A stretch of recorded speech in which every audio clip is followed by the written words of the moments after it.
తెలంగాణలో కాంగ్రెస్ ప్రభుత్వ ప్రజాపాలన విజయోత్సవ వేడుకలకు సర్వం సిద్ధమైంది. సర్కార్ ఏర్పడి ఏడాదైన సందర్భంగా ఇవాళ హన్మకొండ వేదికగా తొలి సభను నిర్వహించబోతోంది. ఆర్ట్స్ కళాశాల గ్రౌండ్స్లో నిర్వహించే ఈ సభకు ఇందిరా మహిళా శక్తి ప్రాంగణంగా పేరు పెట్టారు.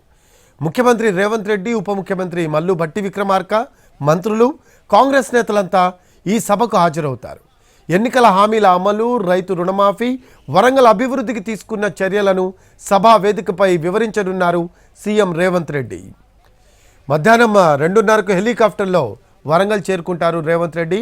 ముందుగా కాళోజీ కళాక్షేత్రం ప్రారంభోత్సవంతో పాటు పలు అభివృద్ధి పనులకు రేవంత్ రెడ్డి శ్రీకారం చుడతారు. డ్రగ్స్ నియంత్రణకు వరంగల్ పోలీస్ కమిషనరేట్లో ఏర్పాటు చేసిన ఎన్డీపీఎస్ స్టేషన్ను వర్చువల్గా ప్రారంభిస్తారు ముఖ్యమంత్రి. ఇటీవలే పూర్తయిన నయీం నగర్ బ్రిడ్జ్ను ఓపెన్ చేస్తారు. ఆ తర్వాత ఆర్ట్స్ కాలేజీ గ్రౌండ్స్లో ఏర్పాటు చేసిన విజయోత్సవ సభకు చేరుకుంటారు. స్టాల్స్ను సందర్శిస్తారు. మహిళా స్వయం సహాయక సంఘాలతో మాట్లాడతారు ఆయన. రాష్ట్ర వ్యాప్తంగా 22 ఇందిరా మహిళా శక్తి భవనాలకు వర్చువల్గా శంకుస్థాపన చేస్తారు ముఖ్యమంత్రి. సీఎం సభ కోసం 1700 మంది పోలీసులతో భద్రతా ఏర్పాట్లను చేశారు.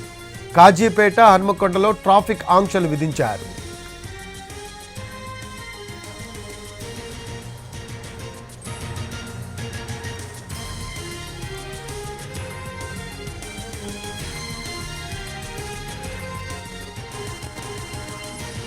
దీనికి సంబంధించి లేటెస్ట్ అప్డేట్స్ మా కరెస్పాండెంట్ అరుణ్ అడిగి తెలుసుకుందాం. లైవ్లో అందుబాటులో ఉన్నారు. అరుణ్, విజయోత్సవ వేడుకలకు సర్వం సిద్ధమైనట్టు తెలుస్తోంది. ఏర్పాట్లు ఎలా ఉన్నాయి, అలాగే భద్రత ఎలా ఉంది, ఏమేమి ప్రోగ్రామ్స్ జరగబోతున్నాయి? రఫీ, వరంగల్ని రెండో రాజధాని చేస్తామని ప్రకటించినటువంటి సీఎం రేవంత్ రెడ్డి అదే దిశగా అడుగులు వేస్తున్నట్టుగా కనిపిస్తుంది. ప్రజాపాలన తెలంగాణలో రాష్ట్ర ప్రభుత్వంలోకి వచ్చిన తర్వాత కాంగ్రెస్ ఏడాది పాటు పాలన సాగింది. ఏడాదిలో ఎలాంటి కార్యక్రమాలు తీసుకున్నారు, ప్రజలకు ఇచ్చినటువంటి హామీలు ఎలా అమలవుతున్నాయనే దాని మీద ఏడాది పాలన పూర్తయిన నేపథ్యంలో విజయోత్సవ సభను నిర్వహించాలనుకున్నారు. 4-5 జిల్లాల్లో ఈ విజయోత్సవ సభలు పెడుతున్నారు. అందులో భాగంగా వాళ్ళకి కలిసి వచ్చినటువంటి సెంటిమెంట్లో ఉన్న భాగంగా వరంగల్ని మొదటి సభగా ఎంచుకోవడం జరిగింది. అందులో భాగంగా ఇందిరా మహిళా శక్తి విజయోత్సవాలుగా ఈ ప్రాంగణానికి పేరు పెట్టి దాదాపు 1,00,000 మందితో ఇక్కడ సభ నిర్వహించేలాగా ఏర్పాట్లు చేయడం జరిగింది.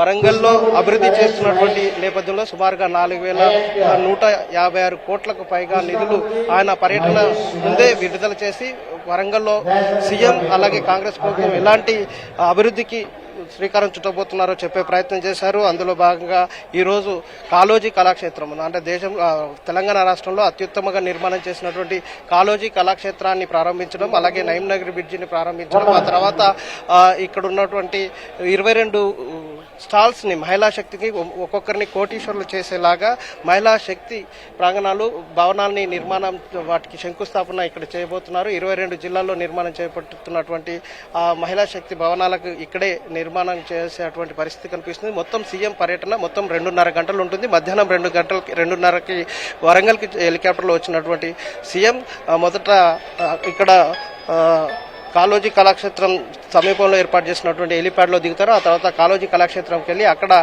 వరంగల్లో చేపడుతున్నటువంటి అభివృద్ధి కార్యక్రమాల్లో భాగంగా నయీం నగర్ బ్రిడ్జి నిర్మాణం పూర్తి చేసుకుని ప్రారంభోత్సవాన్ని ఆ కళాక్షేత్రం దగ్గరే ప్రారంభోత్సవం చేస్తారు. ఆ తర్వాత చాలా రోజులుగా వరంగల్ కళ నెరవేరబోతుంది.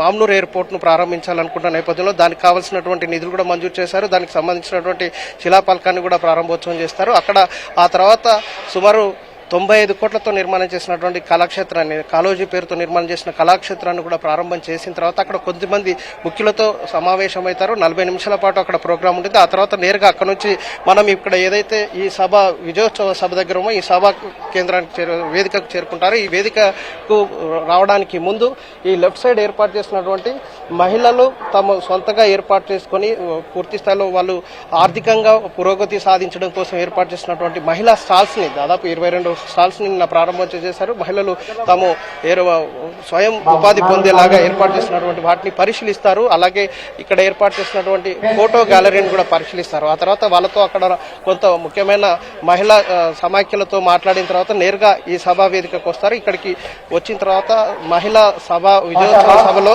ఏం చేశారు, ఏడాది పాలనలో రాష్ట్ర ప్రభుత్వం ఏం చేయగలిగింది, ఎలా మహిళలకు పూర్తి స్థాయిలో వాళ్ళ భరోసా కల్పించేలాగా తీసుకొచ్చినటువంటి కార్యక్రమాలను ప్రకటించబోతారు. ఆ తర్వాత ఇక్కడ సిఎస్ మొదట సీఎం వచ్చిన తర్వాత సిఎస్ మాట్లాడతారు, ఆ తర్వాత డిప్యూటీ సీఎం మాట్లాడతారు, ఆ తర్వాత నేరుగా సీఎం 40 నిమిషాల పాటు మాట్లాడిన తర్వాత నేరుగా ఇక్కడ నుంచి హైదరాబాద్ 5-5:30 ప్రాంతంలో హైదరాబాద్కి వెళ్లిపోయేలాగా ఏర్పాటు చేయడం జరిగింది. ఈ 3 రోజుల పాటు పూర్తిగా ఈ సభను విజయవంతం చేయడం కోసం ఏర్పాటు చేస్తున్నటువంటి భాగంలో ముఖ్య నేతలందరూ పిసిసి అధ్యక్షుడు మహేష్ కుమార్తో పాటుగా మంత్రులు పొన్నం ప్రభాకర్, అలాగే శ్రీధర్ బాబు ఇక్కడ ప్రత్యేక బాధ్యతలు తీసుకున్నారు. సీతక్క, కొండా సురేఖలు ఇక్కడ ప్రత్యేక బాధ్యతలు తీసుకుని దీనికి కావాల్సినటువంటి ఏర్పాటు చేయడం జరిగింది. స్థానికంగా ఉన్నటువంటి ఎమ్మెల్యేలందరూ కూడా పూర్తిగా సమన్వయంతో చేస్తున్నటువంటి ఈ కార్యక్రమం విజయవంతం చేయడం కోసం కావాల్సినటువంటి ఏర్పాట్లయ్యాయి.